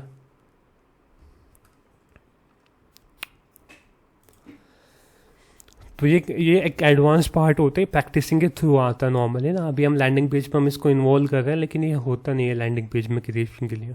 टैग्स होते हैं जिससे आप इजीली आइडेंटिफाई कर सकते हैं मीडिया के अंदर आप जितनी भी आपके वेबसाइट के रिलेटेड या लैंडिंग पेज के रिलेटेड जितनी भी फ़ोटोज़ या वीडियोज़ रहेगी वो सारी आपकी यहाँ पे डिस्प्ले होगी। पेजेस के अंदर जो आप वेबसाइट के पेज क्रिएट करोगे वो सारे आपके यहाँ पे रिफ्लेक्टेड होंगे। कमेंट के अंदर मान लीजिए आपकी पोस्ट के अंदर जितने भी कमेंट्स आई है वो सभी यहाँ पे रिफ्लेक्टेड होंगे। अपीयरेंस के अंदर थीम्स, किसी भी वेबसाइट को क्रिएट करने के लिए आपको थीम को इंस्टॉल करना होता है वर्डप्रेस के अंदर। वो आपको चूज करना होता है कि आप कौन सी थीम को इंस्टॉल करने जा रहे हैं।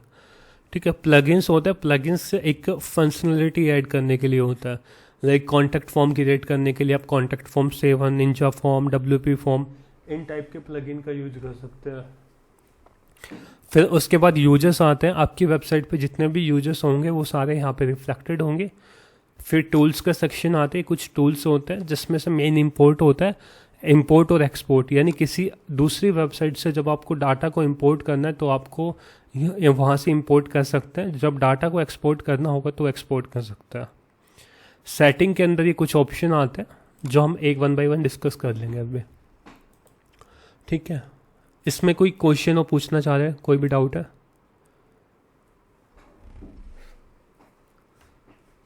सर ये मतलब बाय प्रैक्टिसिंग जब हम वेबसाइट डेवलपमेंट पे काम करेंगे तब समझ में आएंगे, एक बार में समझ में नहीं आएगा। जैसे मैंने बता दिया तो समझ नहीं आएगा, कुछ पॉइंट समझ आ सकता है, लेकिन जैसे प्रैक्टिसिंग करते जाएंगे जब आ जाएगा। अभी हम लैंडिंग पेज के क्रिएशन पे ध्यान दे रहे हैं। अपने को क्रिएट करना है, कहाँ गया, ये पेज क्रिएट करना है, ये सेक्शन। ठीक है, इसको क्रिएट कैसे करेंगे? सबसे पहले अपने को चाहिए होगी थीम। तो अपीयरेंस के अंदर जाएंगे, थीम्स के अंदर जाएंगे, यहाँ पे हम नई थीम को जाएंगे। ऐड न्यू थीम पे जब आप क्लिक करोगे तो आपके पास लॉट ऑफ ऑप्शन दिखाई देंगे जिसको आप यूज़ कर सकते हो। ब्लॉगिंग के लिए सबसे अच्छी थीम है ये, जब भी आप ब्लॉग कर रहे हो जनरेट करके। और बाकी नॉर्मल वेबसाइट वगैरह क्रिएशन कर रहे हो तो उसके लिए एस्ट्रा भी यूज कर सकते हो, ओशन WP भी ले सकते हो। और जब भी कभी भी आप स्क्रैच से वेबसाइट क्रिएट कर रहे हो एलिमेंटर के थ्रू तो आप हेलो एलिमेंटर के साथ जा सकते हैं। ठीक है, अभी हम हेलो एलिमेंटर की जगह एस्ट्रा पे जा रहे हैं, एस्ट्रा को थीम को इंस्टॉल कर लेंगे। थीम की रेटिंग देखने के लिए थीम पे क्लिक करना है, यहाँ पे आपको रेटिंग मिल जाएगी कि कितने यूजर ने कितनी रेटिंग दे रखी है। ठीक है, जैसे ही आपकी थीम इंस्टॉल हो जाती है तो एक्टिवेट का ऑप्शन आता है, जस्ट आपको थीम को एक्टिवेट कर लेना है। थीम एक्टिवेट करने के बाद थीम आपकी इस टाइप से आपकी अपीयरेंस के अंदर, थीम्स के अंदर आपकी एस्ट्रा थीम एक्टिवेट हो जाएगी। थीम डिटेल्स पे क्लिक करना है। जब थीम डिटेल्स पे आप क्लिक करोगे तो यहाँ पे आप देख सकते हैं एस्ट्रा किसने क्रिएट की है, ये सब कुछ आपको बेसिक ओवरव्यू होता है। यानी हमने थीम को इंस्टॉल कर लिया तो अभी जो अपनी मेन फ्रंट का जो लुक आ रहा था वो इस टाइप का आ रहा था, लेकिन जैसे हमने एस्ट्रा थीम को इंपोर्ट किया है तो अपना वेबसाइट का लुक है वो चेंज हो जाएगा। अभी चेंज हो गया ना कैटेगरी का। तो कहने का मतलब ये होता है कि जो थीम हम इंस्टॉल करते हैं, थीम को एक्टिवेट करने के बाद वेबसाइट का जो UI UX का पार्ट होता है वो भी उस थीम के अकॉर्डिंग चेंज हो जाता है। ठीक है, ये होता है थीम का पार्ट। थीम का पार्ट इसलिए इतना ही होता है कि आपका UI का पार्ट चेंज हो गया, कोई भी जो पहले से जो फीचर आपको क्रिएट करना है वो आपको उसके अंदर मिल जाएंगे। CSS वगैरह जो अपने मोबाइल रेस्पॉन्सिव हो गया, टैबलेट रेस्पॉन्सिव, वो आपको सब कुछ देखने को मिल जाएंगे।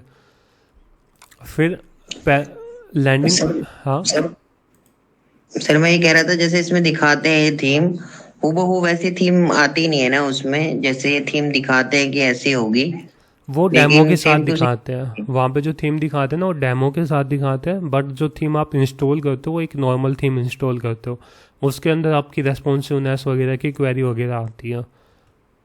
अब जैसे एस्ट्रा थीम है, एस्ट्रा थीम दिखा रही है इस टाइप से, ये इस टाइप से UI जो इसका पार्ट है ना, ये आपको खुद मैनुअली क्रिएट करना पड़ेगा। इसका जस्ट ये टॉप का ये जो फॉन्ट स्टाइल वगैरह है वो सब आपको सिमिलर पाएंगे।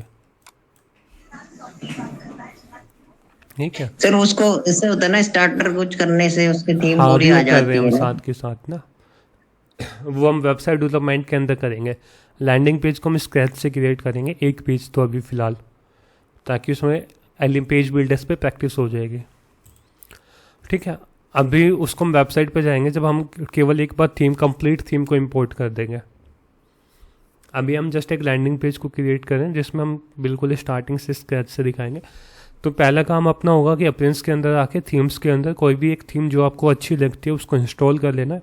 फिर अपने को कुछ रिक्वायर्ड प्लगइन होंगे, प्लगइन्स के अंदर जाना है, ऐड न्यू प्लगइन्स पे क्लिक करना है। सबसे पहले जो रिक्वायर्ड का प्लगइन्स होता है वो अपना एलिमेंटर होता है।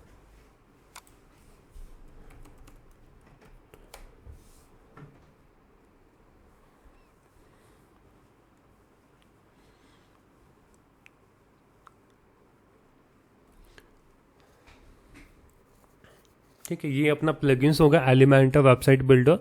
ये एक पेज बिल्डर्स होता है। सो एलिमेंटर के कंपेयर में भी मल्टीपल पेज बिल्डर्स आते हैं, लाइक WP बेकरी हो गया, ब्रीवर बिल्डर हो गया, तो मल्टीपल टाइप के पेज बिल्डर्स आएंगे। सबसे इजी जो होता है ड्रैग एंड ड्रॉप के केस में वो अपना एलिमेंटर होता है। इसको इंस्टॉल नाउ पे क्लिक कर लेना है और इसी के साथ एक दूसरा फूटर प्लगइन्स होता है जिसका नाम होता है एलिमेंटर हेडर एंड फूटर। ये होता है कि आपकी वेबसाइट में कस्टम हेडर वगैरह क्रिएट करना है तो उसके लिए यूज होता है, वो बाद में देखते हैं। अभी इसको एक्टिवेट पे क्लिक कर लेना। फिर दूसरा जो प्लगइन हम इसमें यूज़ करेंगे, एक प्लगइन यूज करेंगे हम कॉन्टैक्ट फॉर्म के लिए। जो भी हम फॉर्म क्रिएट करेंगे तो उसके लिए अभी हम यूज करने वाले कॉन्टैक्ट फॉर्म 7। दोबारा से ऐड प्लगइन सर WP7 वो यूज कर लीजिए। WP फॉर्म, WP फॉर्म, जी जी। उसमें क्या होता है, कुछ आपके हिसाब से लिमिटेशन होती है सही कौन सा है सर? हाँ, आपके हिसाब से सही कौन सा होता है, WP फॉर्म या contact form 7? Contact form 7 best होता है क्योंकि उसके अंदर WP फॉर्म के अंदर आप मोबाइल फील्ड का यूज नहीं कर सकते। क्या नहीं यूज कर सकते हैं सर? मोबाइल का field, phone mobile number number? वाला, हाँ मोबाइल नंबर वाला पेड होता है वो उनका, वो आपको नहीं टेक्स्ट सर, में लेना होता है। हमने जो यूज किया है, टेक्स्ट में लिया होगा हमने आपने ना जो इनपुट। हाँ टेस्ट पे किया है, उसमें वो लगा दिया है लिमिटेशन, करेक्टर लिमिट। हाँ, कैरेक्टर लिमिट होती है उसमें, ABC लिख सकते हैं ना।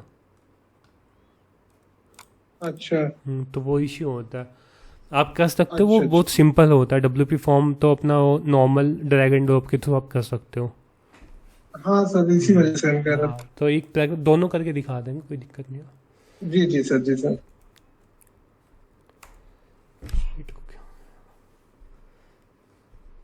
उसको रिडायरेक्ट थैंक यू पेज पे कैसे करेंगे, इसमें प्रॉब्लम आई थी। WP फॉर्म में जी जी सर। उन्हीं के लिए कॉन्टैक्ट फॉर्म 7 बेस्ट होता है क्योंकि उसके एडोन्स वगैरह जो प्लगइन्स होते हैं ना वो अपने पास आते हैं। प्लगइन्स के अंदर जाके दोनों प्लगइन्स को इंस्टॉल कर लेते हैं। माइक बंद है, ठीक है। प्लगइन्स के अंदर जाके दोनों प्लगइन्स को हम यहाँ पे इंस्टॉल कर लेते हैं, कॉन्टैक्ट फॉर्म 7 को भी और WP फॉर्म्स को भी।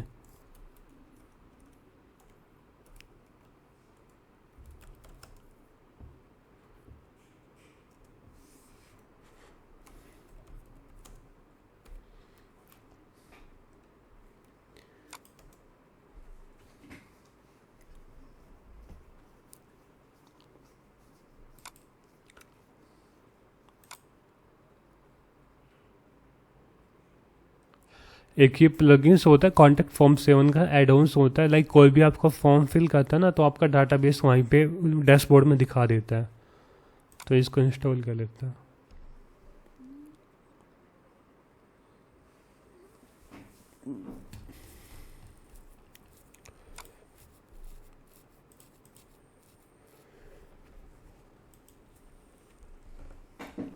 ठीक है, अभी हम कॉन्टैक्ट फॉर्म 7 पे काम कर रहे हैं स्पीड के लिए। अभी इसको हम फ्रंट पेज पे जाते हैं। फ्रंट पेज अपना कुछ इस हिसाब से दिखाई दे रहा है। अब उसके लिए सबसे पहले अपने को एक पेज पे जाना है, नया पेज क्रिएट करेंगे। पेजेस के अंदर जाके ऐड न्यू पेज पे, और इस पेज का कोई भी नाम डाल देंगे, जैसे होम पेज आपने ऐड कर दिया। इसको पब्लिश पे क्लिक कर देना। व्यू पेज पे क्लिक करके आपका मेन फ्रंट का पेज दिखाई दे देगा। अब इसको क्रिएट करने के लिए हम जाएंगे एडिट विद एलिमेंटर पे, उस पर क्लिक करना है।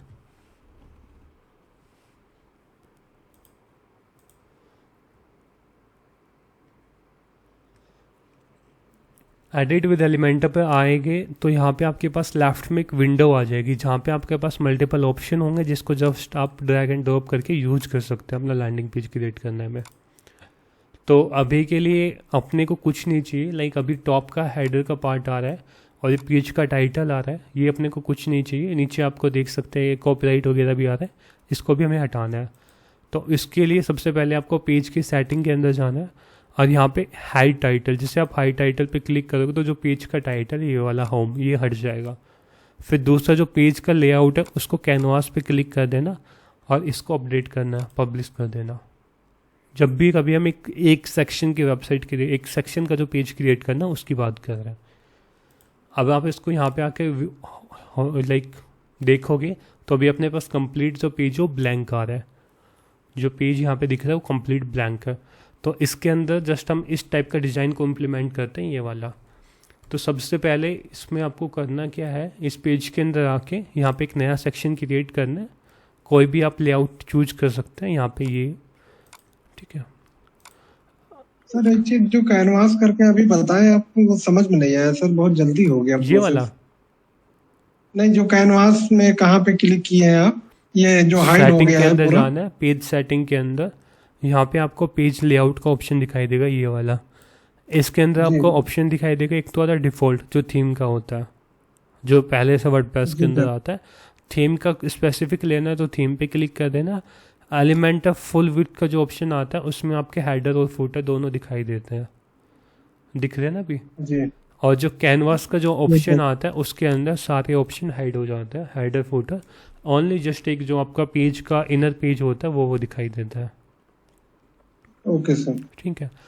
अब इसमें करना क्या है अपने को, ये सेक्शन हम क्रिएट कर रहे हैं, ये फ्रंट ये फर्स्ट पार्ट इतना बस। तो इसके लिए आपको प्लस पे क्लिक करना है। यहाँ पे आपके पास दो ऑप्शन आ रहे हैं, एक फ्लेक्स बॉक्स हो गया, एक ग्रिड हो गया। ग्रिड का मतलब होता है कि जस्ट नॉर्मल होता है ना, पहला कॉलम दूसरा तीसरा।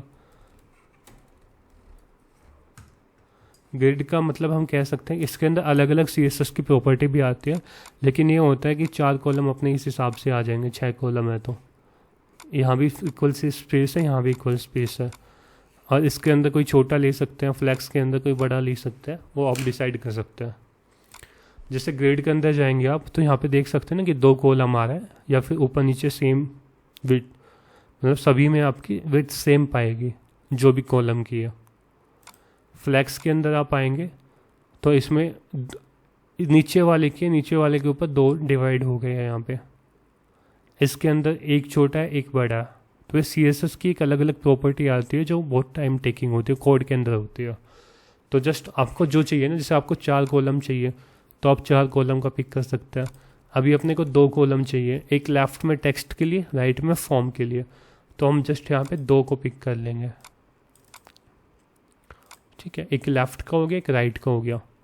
अब ये बैकग्राउंड के अंदर येलो कलर आ रहा है, तो बैकग्राउंड के अंदर कलर ऐड करने के लिए आपको 6 डॉट पे क्लिक करना है, स्टाइल के अंदर जाना है और यहाँ पे बैकग्राउंड टाइप के अंदर इस पर क्लिक करना है। यहाँ पे आने के बाद जो भी कलर आप चूज करना चाह रहे हैं इस कलर को वहाँ पे मैच कर लेना। जैसे येलो कलर ले रहे हैं तो येलो ले लेना, ठीक है। इस हिसाब से आप अपना कलर चूज कर लेना यहाँ पे। अब ये होता है कि इसके अंदर मान लीजिए टॉप, इसके अंदर क्या आ रही है, यहाँ पे दूसरी हेडिंग आ रही है। एक होती है स्मॉल हेडिंग, फिर लार्ज हेडिंग, फिर अपना डिस्क्रिप्शन। तो उसके लिए हम यहाँ पे प्लस पे क्लिक करेंगे, हेडिंग पे क्लिक करेंगे, जस्ट ड्रैग एंड ड्रॉप कर देंगे। अपने को 2 हेडिंग चाहिए तो 2 हेडिंग को हम यहाँ पे ड्रैग एंड ड्रॉप कर देंगे। या तो इसको राइट क्लिक करके डुप्लीकेट भी कर सकते हो। फिर उसके बाद मेरे को एक पैराग्राफ चाहिए तो पैराग्राफ को मैं यहाँ पे ड्रैग एंड ड्रॉप कर दूंगा।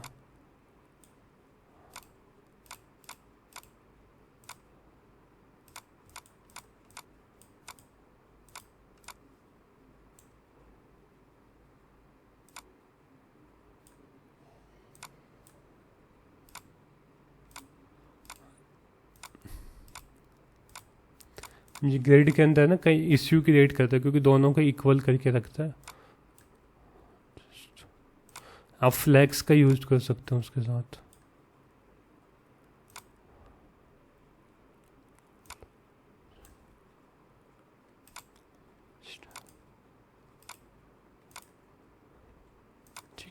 तो इस हिसाब से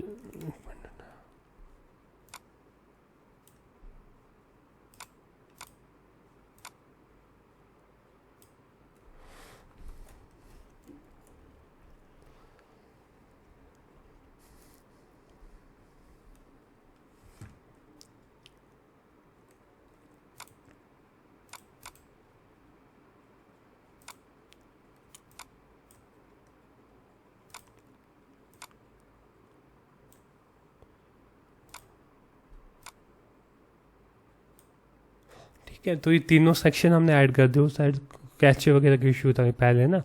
तो सबसे पहले अपने को हेडिंग चाहिए, फिर दूसरी हेडिंग चाहिए, फिर तीसरी अपना टेक्स्ट का पैराग्राफ चाहिए। अब इसके अंदर क्या है, राइट में एक फॉर्म है, तो फॉर्म के लिए हम एक नया कॉलम क्रिएट कर देंगे जो राइट साइड में अपना रहेगा। ये अपना एक सेक्शन के अंदर आ रहा है। एक नेविगेटर का ऑप्शन होता है यहाँ पे टॉप के ऊपर, अब इन्होंने हटा दिया वो वाला।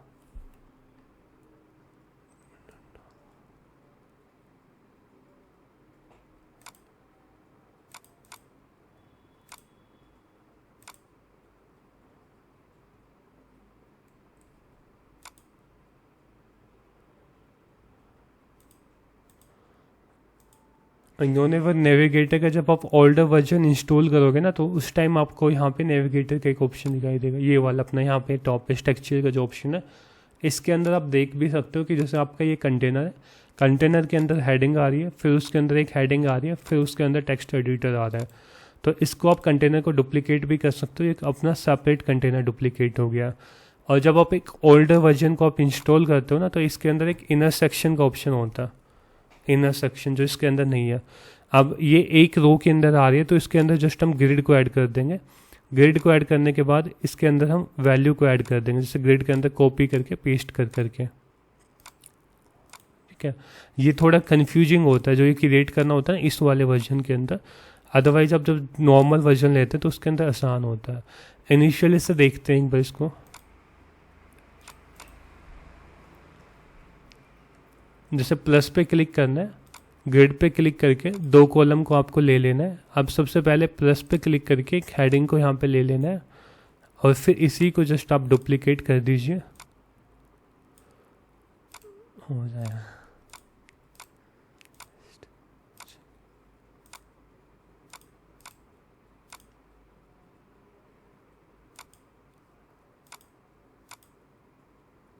कंटेनर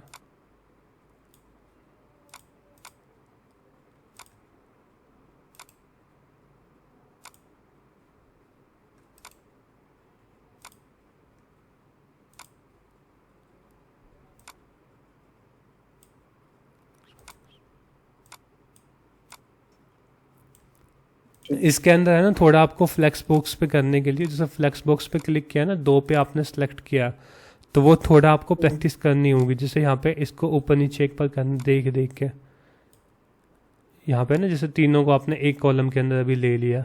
होता है कि जब आप जस्ट नॉर्मल यहाँ पे पिक करते हो, हेडिंग को मैंने पिक किया और जस्ट वैसे ही मैंने छोड़ दिया, तो एक साइड में जो आ रही है यहाँ पे, ये साइड में चला जाता है, अलग से क्रिएट कर देता है स्पेस को।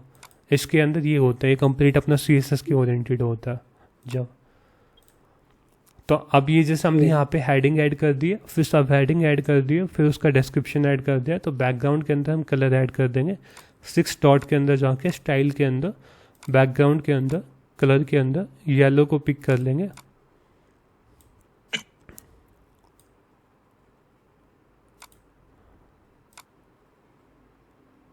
कोई सा भी कलर ले लो, लाइक अभी के लिए ना, जैसे मैंने ग्रे यूज कर लिया, अभी यहाँ पे ब्लू कर लो आप, जो भी आपको सही लगे वो कलर ले सकते हैं अपने अकॉर्डिंग। अभी तो जस्ट एक एग्जांपल के रूप में है। अब इसके बाद यहाँ पे क्या कह रहे हैं, जो हेडिंग है ये पैराग्राफ है, आपस में टॉप और बॉटम से बिल्कुल टच है दोनों, तो हम टॉप और बॉटम से थोड़ा सा गैप ऐड कर देंगे। गैप दो टाइप से हम ऐड कर सकते हैं, एक होता है मार्जिन, दूसरा होता है पैडिंग।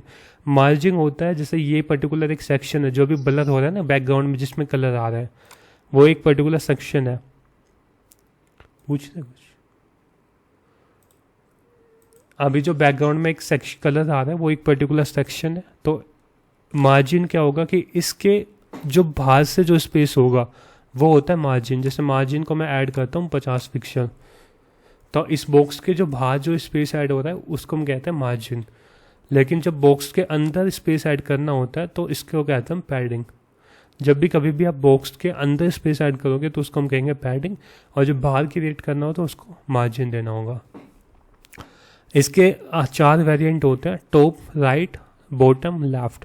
टॉप का मतलब होता है कि जब आपको ऊपर से देना है, राइट का मतलब होता है कि जब आपको पैडिंग राइट से इंक्रीज करनी है या पैडिंग या मार्जिन बॉटम से आप नीचे से करोगे, लेफ्ट से आप लेफ्ट यहाँ इस पर्टिकुलर पोर्शन से।